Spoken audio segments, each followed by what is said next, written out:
Hello everybody, it is Tuesday the 17th of September. Right, I want to talk about the possession of Jesus because he was possessed, and I want to show you this here.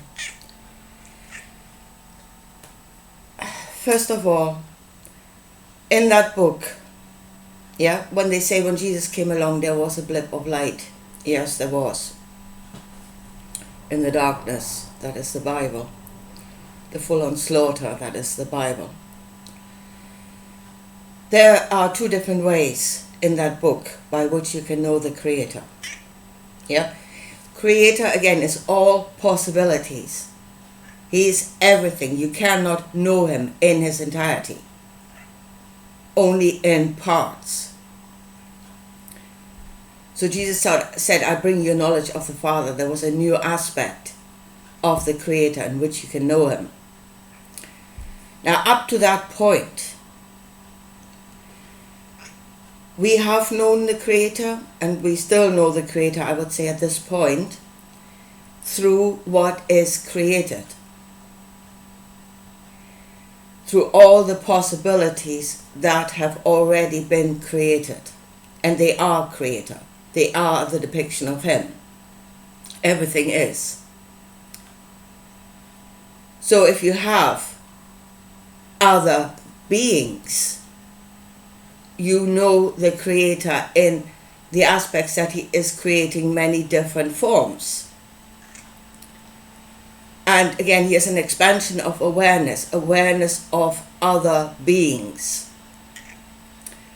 And that was the awareness all throughout the Old Testament.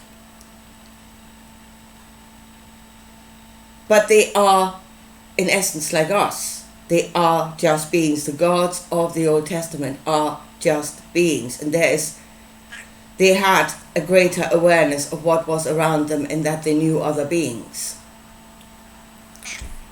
And then if you look at those beings, and what, as I say, you know them by their fruit. That's what Jesus said also. You know them by their fruit. And then look at what they're doing. And know them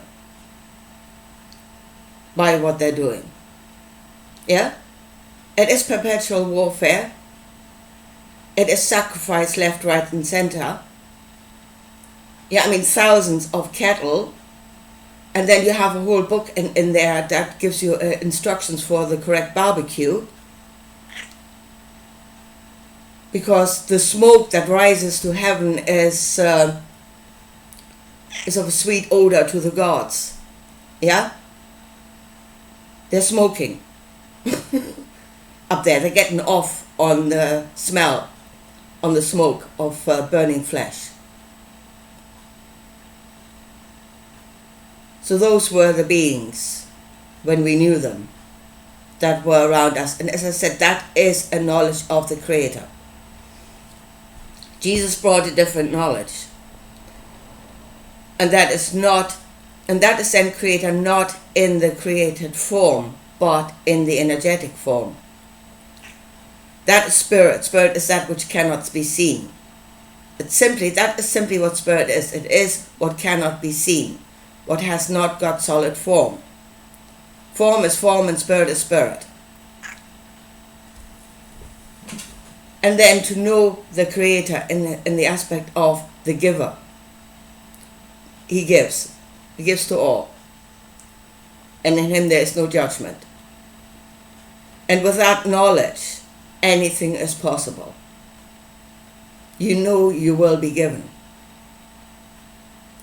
So that was, again, an expansion of awareness, but not into the solid, but into the spiritual. So I've just listened again to another video, and this thing about, doing away with self so that you can be filled with the Christ. Now Jesus did that. Absolutely he did. But and he was filled with two different knowledges. One was the knowledge of that anything is possible. knowing the Creator as the giver. But the other knowledge was that of another being. They were both there. Both of those knowledges were there. And what spoke to him was another being. That which drove him to the cross was another being. Yeah, that was another kingdom, another world filled with beings that are not human. And if you do away with self completely, to be filled with the knowledge of the other, that is called possession. That is what we call possession. He was possessed by another spirit, by the knowledge of another. In this world, we have people that will go and self-sacrifice, blow themselves up for the glory of the God. Yeah, now, okay, that's not possession. We don't call it possession because they are being talked into it by other human beings. But again, their knowledge of self, their knowledge of good and bad is being absolutely subdued. Yeah? So that they can willingly do something that they would otherwise not do. Yeah, I've just heard, well, yourself must be subdued. Yeah, so you can be filled with some higher will. Well, here, that's what they're doing. They're subduing the knowledge, the evil, good and bad operating system that you must get out of. Yeah, and somebody blows himself up, he got out of that. Yeah, the knowledge of good and bad is completely subdued in him. He has no more self. He is filled with his mission and he goes and blows himself up. How is that good? How is that what we should all be doing? Yeah, and Jesus went that way. Absolutely he did. Now the fact that he was not talked into it by other human beings, but by something outside of this world. It's still a being, so what's the difference? It is so much more glorious because that being wasn't human, and that makes it alright? Does it? Not in my book. So Jesus would say that, for myself, I say nothing, I do nothing, unless I'm being ordered to do so. Again, his self is completely subdued. He's possessed by the will of another. And that other, again, drives Jesus to self-destruct on the cross for the glory of God. You know one here in this world to be bad, but you don't know the other to be bad because it's God, it's out there, it's not human, they're so much greater than us. It's still bad. It's the same thing. It's just in an expanded awareness, but the same thing is happening. And as below, so above. Yeah? If it's bad on the narrow band of consciousness that you're on, it's still bad on the expansion. It hasn't changed. Good and bad hasn't suddenly flipped on its head. Straight up the same. As below, so above.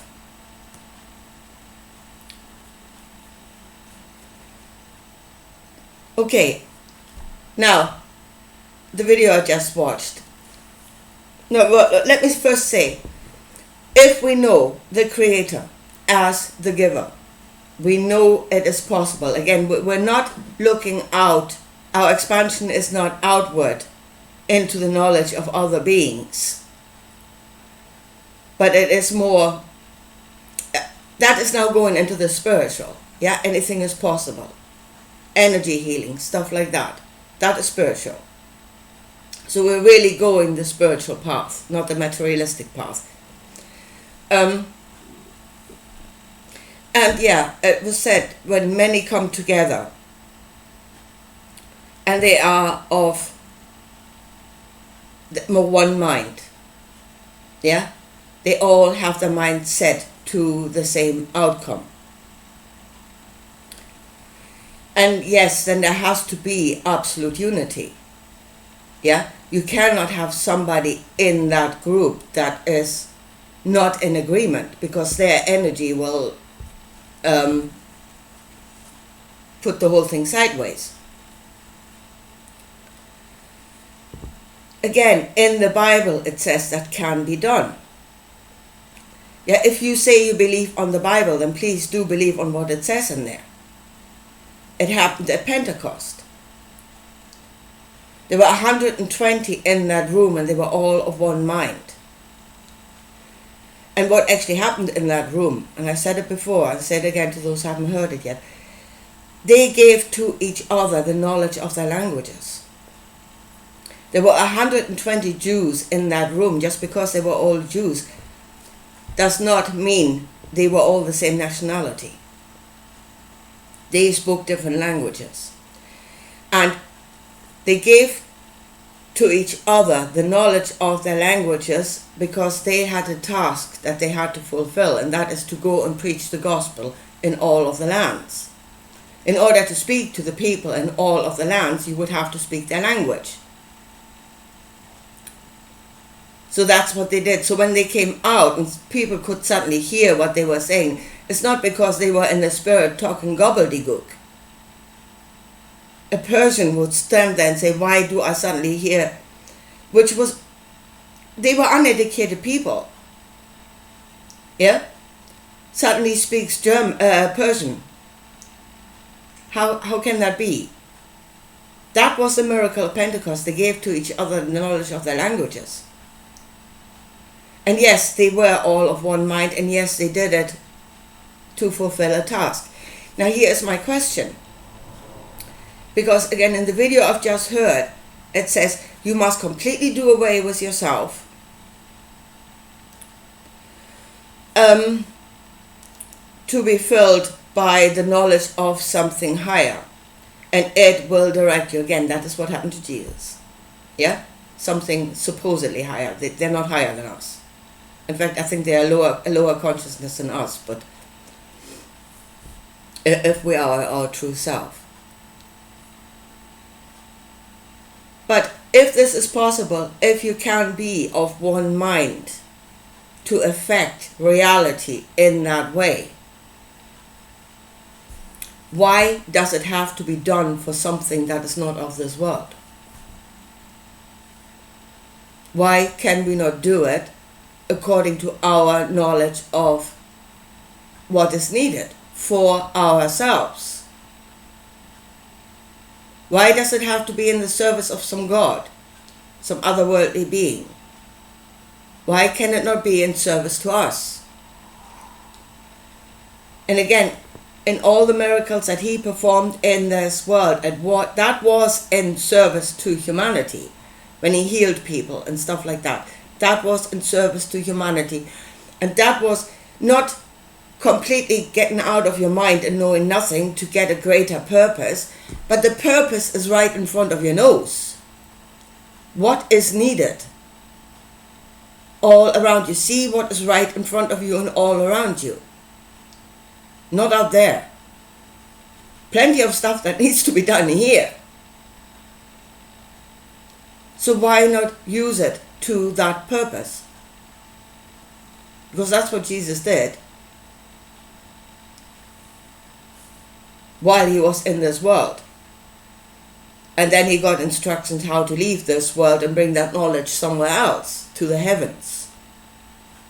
To bring the book of life, his body, to the heavens, to give them knowledge. Why? Why does it have to be given or been done in a way that is not human? Why does humanity has to step out of the way in order for something to happen?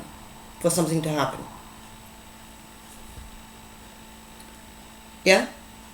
So Jesus says he gives to all, to the birds in the sky, to the lilies in the field, but no, he doesn't give to humans. No, you're the only thing here that is that sinful that it can't be given to. Hello? But the gods that get off on smoke of a few thousand burning cattle, oh yeah, Let's give it all to their glory.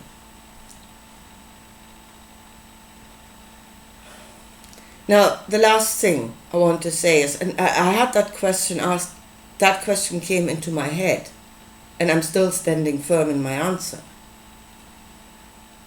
And the question came to me, would you go by your own knowing? And yes, absolutely I would.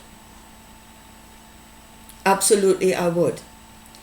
Even in this world, even if that knowledge were used, where people come together as they did at Pentecost,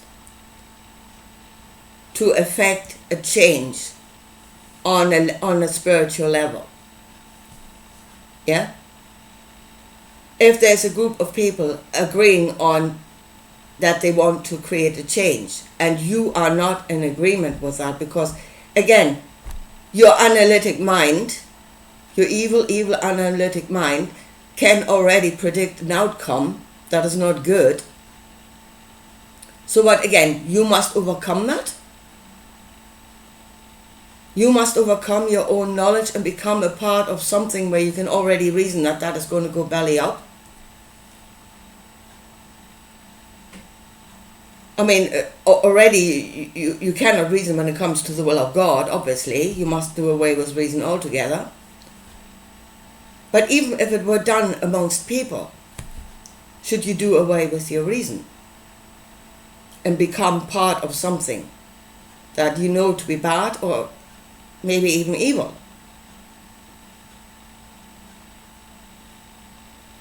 So no, to my mind, no, absolutely not. I mean, as you are, you couldn't be part of that group again because your energy would work against it. So you couldn't be part of that group. But do you have to overcome yourself to become part of that group? Or can you say, no, I'm not going to be part of this? You go ahead. If I can't stop you, you go ahead. And that was my answer. I said, I'll step aside. I would step aside. And, if I was, and I don't know it all. The outcome might be good. I might have seen something that wasn't there, a problem that wasn't there. I said, okay, if it works out for good, I'll be the first one to congratulate you and admit that I was wrong. And I said, if I was right and the whole thing does go belly up, I'd be the first one there to help you to put it right. But at the moment, I would not be part of that. And I think if we are, I am, that is the correct answer. To me, it is the correct answer, and I'm standing firm in that. No, I wouldn't. I will not deny myself to be part of something that... Well, we know the outcome in the book of the Revelation. It's full on evil again. It's full on destruction again. We're going back into the Old Testament. We're going back into the darkness.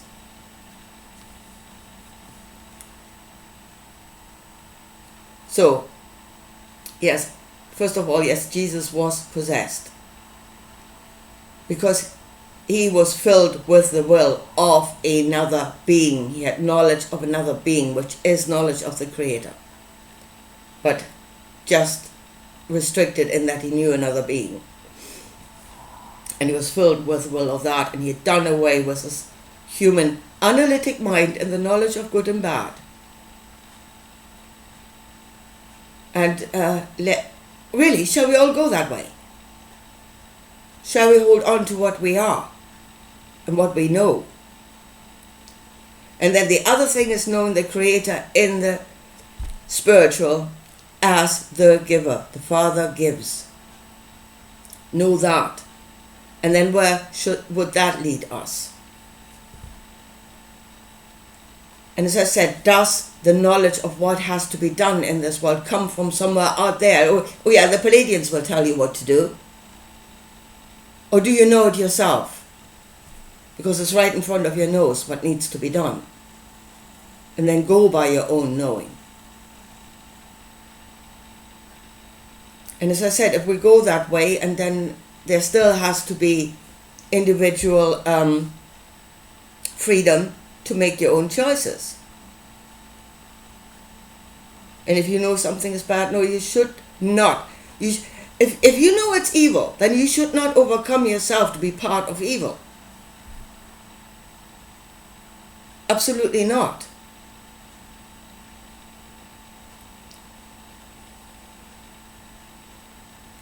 So I said the first thing, I really think the expansion of consciousness should not at the moment go out there into knowing other beings, but we should really concentrate on the knowledge of the Father gives, the spiritual knowledge of the Father gives. And then really use it according to what we need, whilst preserving the individual freedom of saying, I don't want to be a part of this particular project that is going on at the moment.